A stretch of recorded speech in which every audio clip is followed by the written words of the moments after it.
Rebonjour à tous. On va avoir 30 minutes avec vous, avec Chiara sur scène. C'était une thématique qui me tenait à cœur.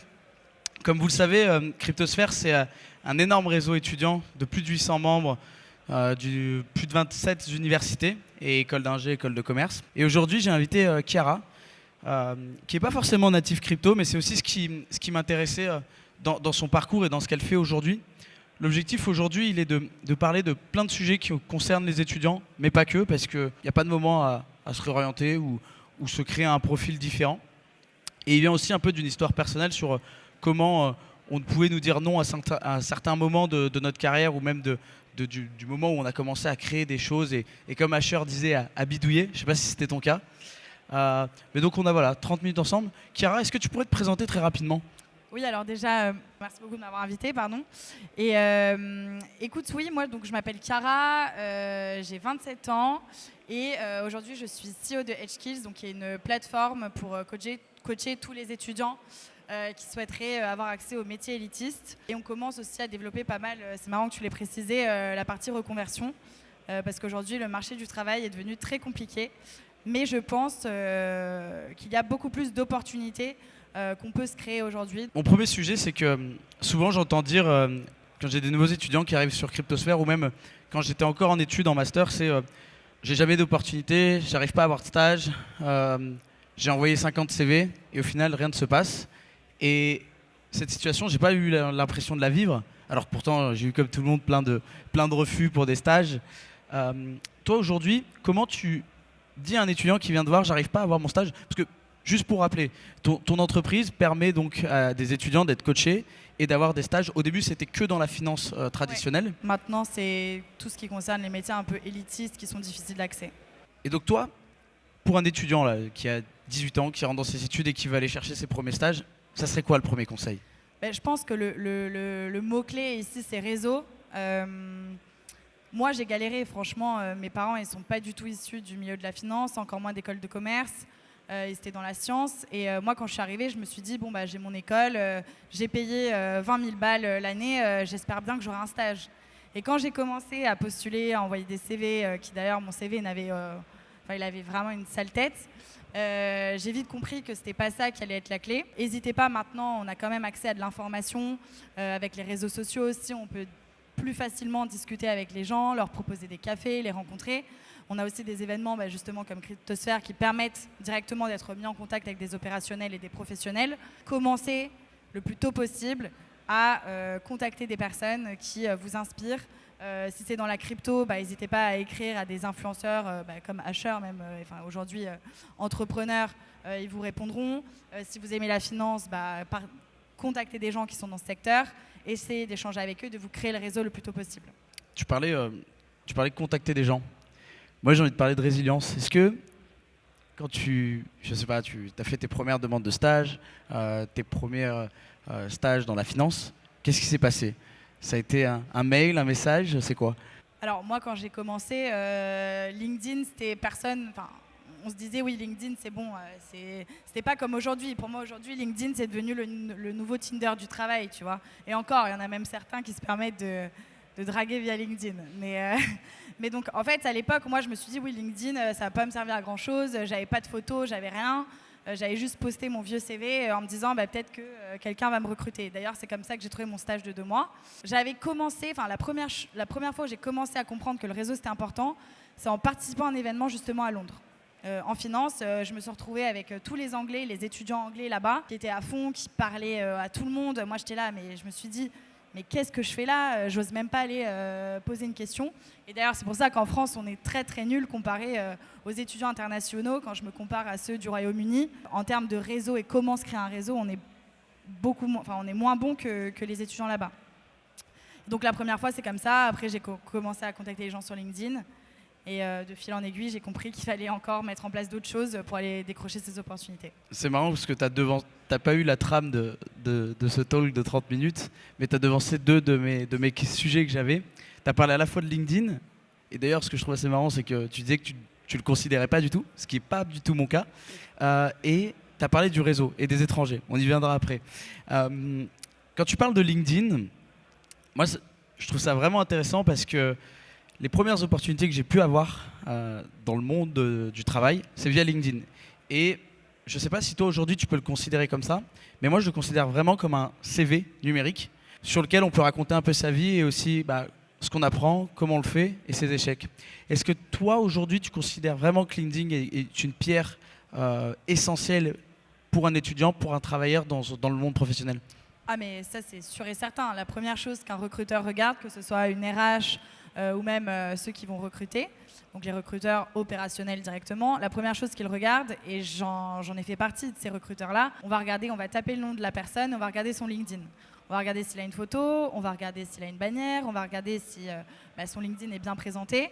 Donc comme tu disais très bien, c'est un CV numérique. En 5 secondes, on sait rapidement si la personne peut être intéressante ou non pour les recruteurs. Deuxième chose, je pense que LinkedIn, c'est un moyen aujourd'hui de se créer des opportunités.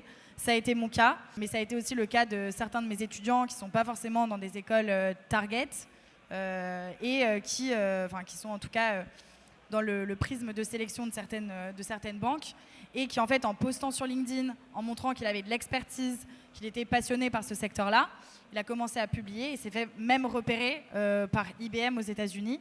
Il m'a envoyé le mail en disant « Ah, j'ai vu que tu avais publié, hyper intéressant, est-ce que tu pourrais faire un entretien ?» Donc je pense qu'aujourd'hui, LinkedIn, si on l'utilise correctement, il peut vraiment nous ouvrir des opportunités, sachant que l'algorithme, en fait, il va tourner. Et si on comprend que vous êtes passionné par la crypto, n'hésitez pas à en parler si c'est votre passion, si vous avez une vraie expertise et une vraie connaissance du secteur.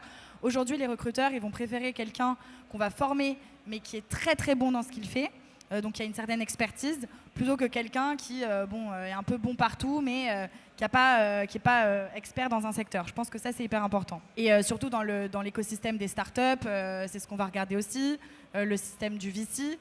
On va regarder un des critères, je parlais avec un recruteur la semaine dernière, et notamment aussi le CEO de Super Capital, Corentin Orsini, qui me disait, moi je vais regarder, la première chose que je regarde, c'est est-ce que l'étudiant, il s'intéresse vraiment à l'écosystème startup.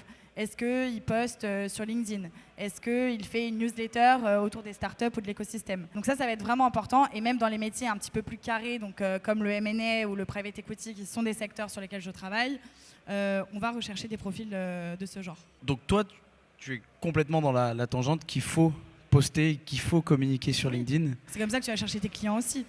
Complètement. Mais on a un phénomène qu'on n'avait pas il y a 2-3 ans sur LinkedIn, qui maintenant est devenu commun. Moi, j'entends souvent dire LinkedIn, c'est bullshit. Tu penses quoi de ça? Les gens ne postaient pas forcément. Alors, je vais être peut-être un peu dur, mais c'est vrai qu'aujourd'hui, et même moi, je ne vais pas vous mentir, je le fais parce qu'au début, j'ai remarqué, dès que quelqu'un commence à poster une photo de lui, notamment, c'est vrai, moi je suis une femme, forcément les gens vont avoir plus tendance à cliquer sur un selfie d'une fille que un truc, je sais pas moi, lambda. Donc ça déjà, première chose. Deuxième chose, les gens ne partagent plus uniquement des conseils où ils ne parlent pas d'un secteur, où ils ne développent pas leur expertise, mais ils commencent à parler aussi de leur vie personnelle. Donc ce qu'ils ressentent, les différents obstacles par lesquels ils sont passés. Alors ça, je dis pas que c'est mauvais, puisque même en tant qu'entrepreneur, c'est bien de montrer un petit peu la face cachée. En France, on aime bien montrer les success stories, les grands entrepreneurs qui ont réussi, mais personne ne sait toutes les étapes compliquées par lesquelles ils sont passés. Et je pense qu'aujourd'hui, avec les nouvelles générations aussi, c'est important de remettre un petit peu les pendules à l'heure concernant les différents obstacles qui arrivent dans notre vie. Il y a certaines choses, en effet, et c'est ce que Théo Lyon disait la dernière fois, quand on discutait. En fait, il me disait, LinkedIn, j'ai même plus envie d'y aller parce que c'est du grand n'importe quoi. Enfin, il y a de tout et n'importe quoi. Il n'y a pas que de l'information pertinente. C'est devenu un peu un Instagram. Quand il y a eu la trend des vidéos qui a explosé, et moi, je ne scrollais pas du tout sur LinkedIn. Maintenant, il y a des gens qui le font. Donc, et encore une fois, c'est la question, est-ce qu'aujourd'hui, on devrait plutôt réguler l'information, ou en tout cas le contenu qu'on va publier? Oui, selon moi. Quand tu disais raconte leur vie, il y a quelque chose que je fais, c'est peut-être raconter ma vie, mais c'est dans l'univers startup, mais aussi ça se fait beaucoup en finance, notamment aux US. On appelle ça le building public. Si on raconte pas seulement, aujourd'hui on a organisé un événement de plus de 500 personnes, nos réussites, mais aussi tous nos échecs. Ça, Aujourd'hui, tout s'est pas passé comme prévu et on l'explique. Moi, ce que je vais chercher là-dedans, c'est pas des messages d'encouragement ou ce genre de choses, c'est plus des conseils. Ouais. On le voit beaucoup sur Twitter. Ça, tu penses que c'est important pour un étudiant ou même quelqu'un de lambda qui cherche? Alors, le problème, c'est que moi, je suis totalement pour ça. Comme je l'ai dit, moi j'aime bien ce côté où tu montres aussi les autres aspects, pas que positifs, parce que malheureusement quand tu montes un projet, tout ne se passe pas comme prévu, sur le marché du travail aussi. Sauf que là en fait, tu as bien comparé avec les US, le marché du travail français, enfin, une entreprise, en tout cas en finance, je dis n'importe quoi, Goldman Sachs, prenons la plus grosse, ou JP Morgan, va sur un compte étudiant et il commence à voir que l'étudiant il raconte ses galères parce qu'il ne trouve pas de stage, que le marché du travail c'est pas dingue, qu'il a envoyé 300 candidatures et qu'il a reçu 0 réponse. Enfin tu vois, parler de son expérience, c'est mal vu. Je parle pas de se victimiser et dire je trouve pas stage. Mais ça fait partie de l'expérience, tu vois. Ça fait partie de dire, ben voilà, aujourd'hui l'état actuel du marché, il est comme ça. Les étudiants, ils n'ont pas forcément accès à tant d'informations. Moi-même, j'ai galéré. Et voici la situation dans laquelle je me trouve. C'est comme toi qui vas parler des différents échecs auxquels tu as fait face quand tu as dû organiser cet événement, tu vois. Et en fait, le problème, c'est que dans le système français, on est encore dans un système où, tu vois, c'est comme dans la start-up en France, faut pas parler d'argent, faut pas parler de combien tu gagnes. Bah, pareil, dans le marché du travail, faut pas dire que tu as galéré, faut pas dire que le marché du travail est compliqué, faut pas parler de ses échecs parce que c'est mal vu. Et malheureusement, sur le marché du travail, et c'est un problème, les grosses boîtes aujourd'hui vont regarder qu'est-ce qu'ils postent, tu vois. Donc après, voilà, là je te parle vraiment des métiers un petit peu élitistes, un petit peu cadrés. Tu as fait le parallèle directement quand on a commencé à discuter. La différence entre les autres pays européens, bon les US notamment aussi, mais c'est quoi pour toi, parce que on tape souvent sur la France, moi le premier, quels sont les bons points à retenir de nos étudiants français? Parce que je sais que dans la tech, ils sont souvent très bons pour l'idée des grosses boîtes.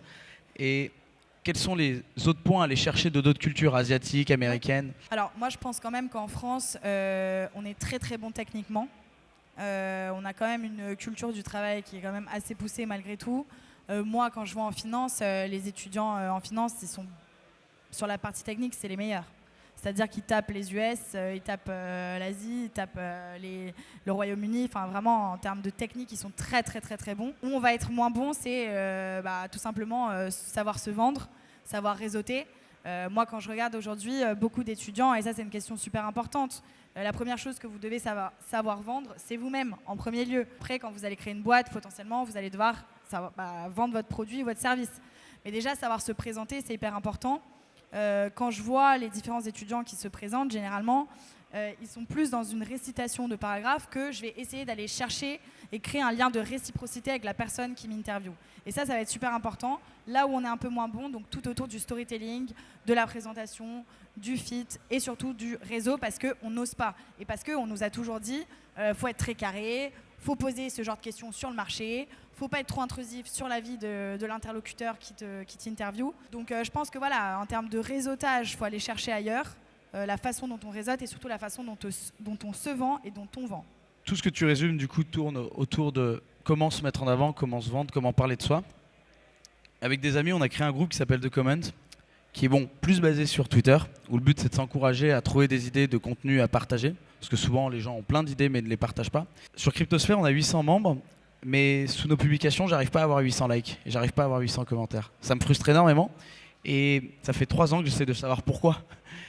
Et la réponse que j'ai tout le temps de nos membres et de nos étudiants, qui sont pour la plupart tous très très brillants et qui ont des expériences souvent folles, c'est qu'ils n'aiment pas parler d'eux, parce qu'il y a ce tabou de parler de soi, et ils ont le syndrome de l'imposteur. Alors qu'aujourd'hui, on a vu qu'il y a des étudiants qui ont organisé un événement quasiment professionnel, qui peuvent parler sur quasiment tous les sujets. C'est quoi pour toi la meilleure façon de vaincre ce syndrome de l'imposteur? Est-ce que tu l'as déjà eu? Bah oui, et je pense qu'aujourd'hui, je vais pas vous mentir, hein, mais oui, j'ai pas une carrière en M&A de 10 ans, et on m'a souvent dit, oui, mais tu es beaucoup moins forte, ou tu as fait moins d'années d'M&A que si tu parlais à un managing director. Oui, en attendant, le managing director, il ne se renseigne pas tous les jours sur le marché, il ne parle pas avec les RH tous les jours, il ne travaille pas avec des étudiants tous les jours. Donc en fait, le marché du travail, il n'en a plus aucune connaissance.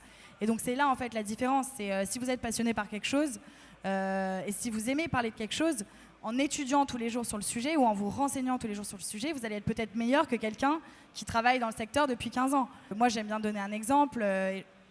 Peut-être certains ne seront pas d'accord. Mais un historien qui est à la retraite, par exemple, on va te dire bah oui, tu as une expérience de 50 ans, En attendant, moi je suis convaincue que quelqu'un qui est passionné par l'histoire et qui lit des bouquins tous les jours et qui se renseigne tous les jours et qui justement essaye aussi de s'adapter et de transmettre l'information à de nouvelles générations qui n'ont peut-être pas les mêmes codes que les générations précédentes, c'est là où il va y avoir une vraie différence et un vrai impact. Donc moi je pense qu'il faut oser, il faut prendre le risque, bien entendu maîtriser la façon dont vous allez communiquer tout ça, mais aujourd'hui il faut prendre des risques et il faut savoir se différencier parce que le marché du travail encore aujourd'hui,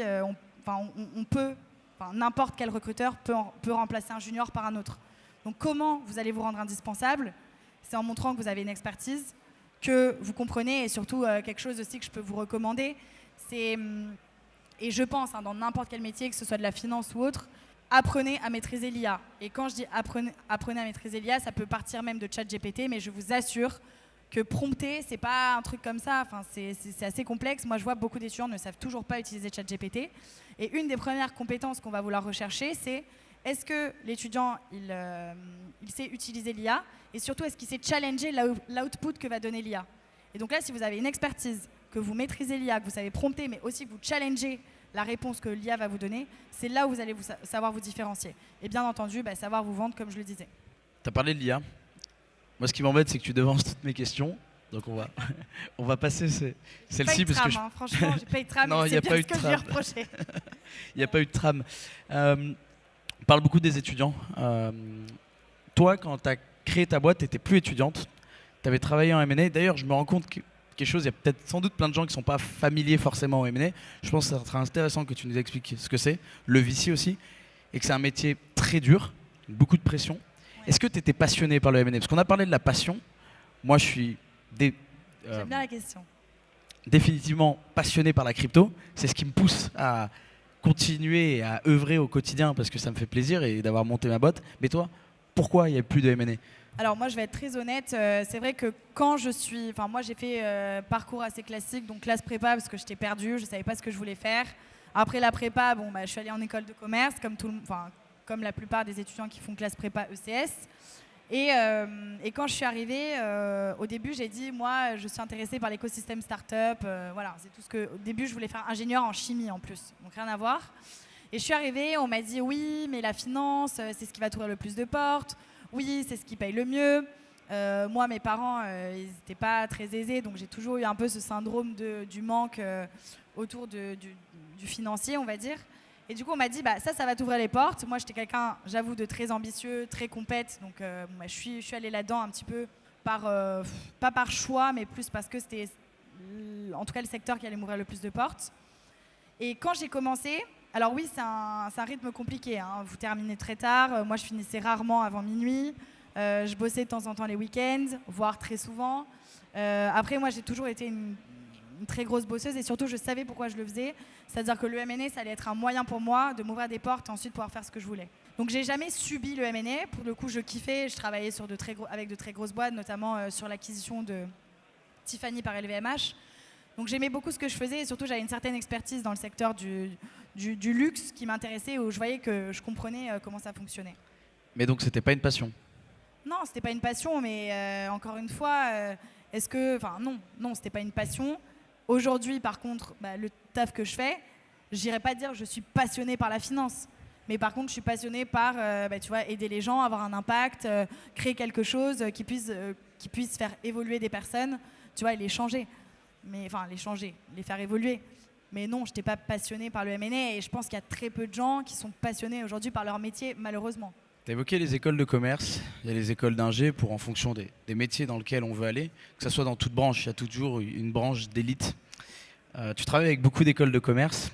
Moi, je viens d'un IUT et de l'IAE, qui d'ailleurs nous sponsorise et nous représente. Quand il y a des étudiants qui viennent te voir et qui te disent « moi j'ai fait l'IUT de Valence, l'IAE de Lyon 3, j'ai pas fait HEC ou l'X », qu'est-ce que tu leur réponds? Pour la finance, mais même en général. Mais moi, je pense que, encore une fois, alors oui, encore une fois, le système français, on peut le critiquer tant qu'on veut, il n'y a pas de problème, mais c'est vrai qu'aujourd'hui, il y a certaines barrières qui font que certains profils vont être moins attractifs que d'autres. Cependant, et moi j'en ai quelques-uns de l'IAE qui, en fait, et c'est pas de leur faute non plus, et c'est aussi, encore une fois, je pense, cette problématique-là où on va avoir un manque concernant l'information. Tu vois, il y a des gens, ils n'ont pas Ils n'ont pas accès à des parents qui connaissent l'écosystème et qui peuvent guider correctement leurs enfants. Je pense déjà, ça c'est un premier point, mais c'est pas pour autant que quelqu'un qui vient de l'IAE ne peut pas autant réussir que quelqu'un qui a fait HEC ou l'ESSEC. Par contre, ça va prendre plus de temps, dans certains métiers qui sont élitistes, bien entendu. Cependant, quand on parlait aussi des différentes opportunités qu'on peut se créer, je pense qu'aussi, ça par contre, voilà, quelqu'un qui veut monter sa boîte, à partir du moment où tu sais créer ton réseau, où tu vas aller chercher tes opportunités, c'est possible. Quand tu disais, il y a des gens, ils sont bons partout, mais ils sont pas bons très très forts dans un domaine. Pourquoi ça fait une différence d'être très pointilleux dans un sujet que d'être bon de partout? Parce qu'aujourd'hui, notre système, on nous demande d'avoir 10 pour pouvoir passer à l'année supérieure.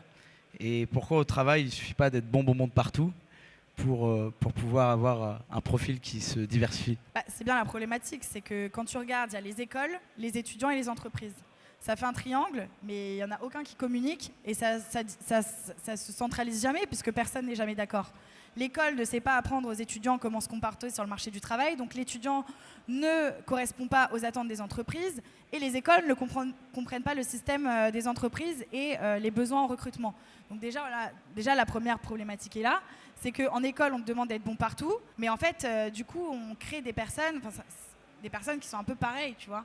Les entreprises, elles vont aujourd'hui recruter des profils qui sont atypiques, qui sont capables d'apporter quelque chose en plus.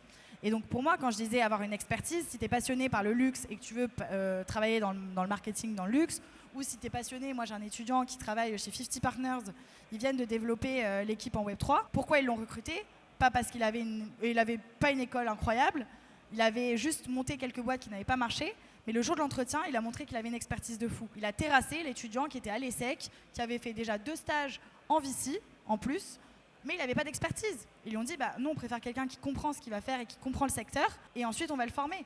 Parce qu'il y a plein de tâches aujourd'hui, encore une fois, chronophages, que tout le monde sait faire, qui pourront être remplacées par l'IA. Tu donnais un exemple d'un VC crypto, donc c'est un venture capital français. Tu disais qu'il n'avait pas d'expérience, mais il était passionné, il était motivé. Est-ce que ça se calque, parce que là on parle de la crypto et on sait que la crypto, il y a beaucoup de portes qui peuvent s'ouvrir comme ça. Je sais qu'aussi en finance, il peut y en avoir si on est vraiment très pointillé sur un sujet. Est-ce que tu penses que ça peut se calquer à un peu tout le monde du travail, ou ça reste quand même sur des classes de secteurs d'activité qui sont très normés et très élitistes? Alors justement, sur les secteurs élitistes, je pense que ça va prendre du temps. Parce que, encore une fois, tu vois, au début de carrière, c'est toujours comme ça.